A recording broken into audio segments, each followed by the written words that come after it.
purposes of this tutorial video, I would like to go through the process of manipulating audio or correcting audio problems found within a video clip. So in this case, I'm going to correct or play this video clip, which has a noticeable hum in the background.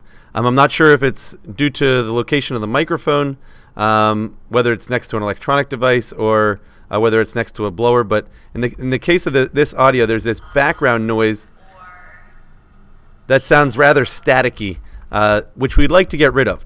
Her voice sounds nice, but the clip itself has a definite background distracting noise. So what we're going to do is we're going to use a separate piece of software called Audacity. You might have to search through your applications folder in the Finder to find it, because it's not typically one we use. But if we open Audacity, this is actually a free piece of software downloaded off the internet. And with Audacity open, we're going to create a new project. Let me try that again. I'll spotlight search here. All right. And I'm going to open Audacity.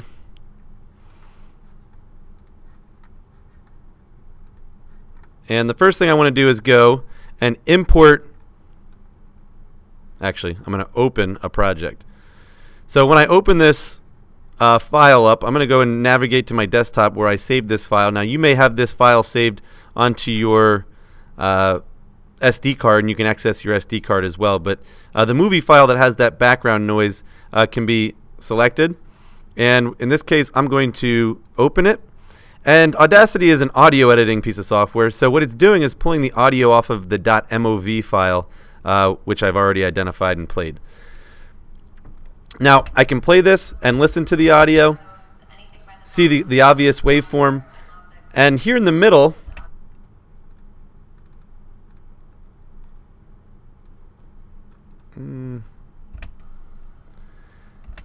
right here in the middle, I can find a blank piece of audio which just has that background distracting sound, whether it's a blower or an electrical hiss or noise. There's a clean portion of this audio right here that has no voices in it, no other audio in it other than that background distracting noise. And what we're going to do is go up to the effects window and come down to noise removal. Now, the first thing you need to do is get a noise profile. And because we've already selected that bit of clean background noise, it's analyzing it and finding or creating a profile for it. And what it can do is, once it's identified that piece of audio, you can go back to noise removal. Whoops, I got to select this all first. I'm going to select the entire clip, go back to effects, and then go to noise removal. And now I can actually remove that background hiss or noise. In this case, I'm going to click OK, and it'll take a second to process it. And what you'll notice is that that little audio, that staticky waveform in this dead piece of audio, blank piece of audio, is now removed to a flat line. And when I play this back, her voice sounds nice and clean, and I don't have that background hiss, which we identified. Now, because it's just manipulating the audio, one thing you must do is to export it. In this case, I'm going to export it.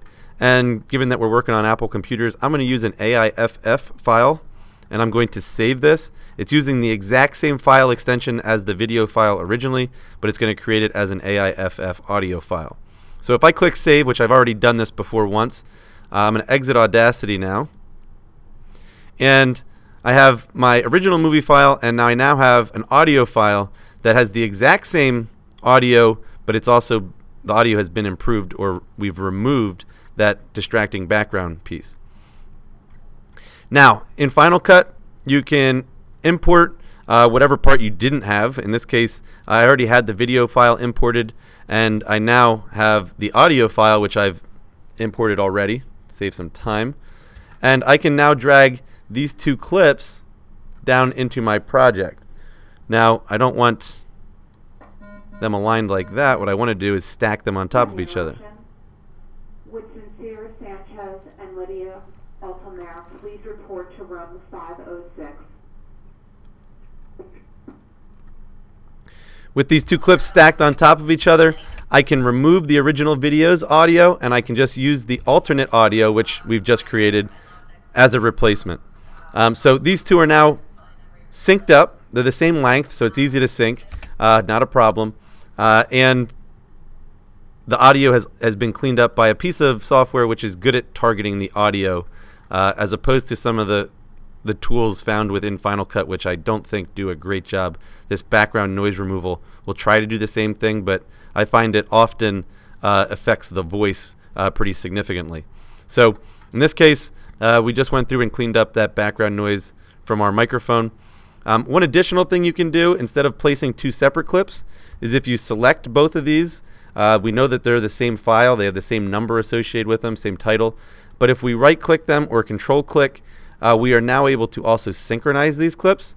And what it will do is mash them together and create a new synchronized clip file. And if I drag this down into the project, all of the audio files have been compressed together. One thing you would then need to do is to come into the audio tab in the inspector window and turn off your original audio, in this case the storyline audio. And the connected audio, which is the new clean version, is the one we want playing. My favorite holiday movie. So what it's done is it's turned off one of the two audio channels which were in the original pieces. So we turned off the one just like we did over here. Two ways to do it to get the same result, but we've synchronized the audio with the video and we've cleaned up the audio itself.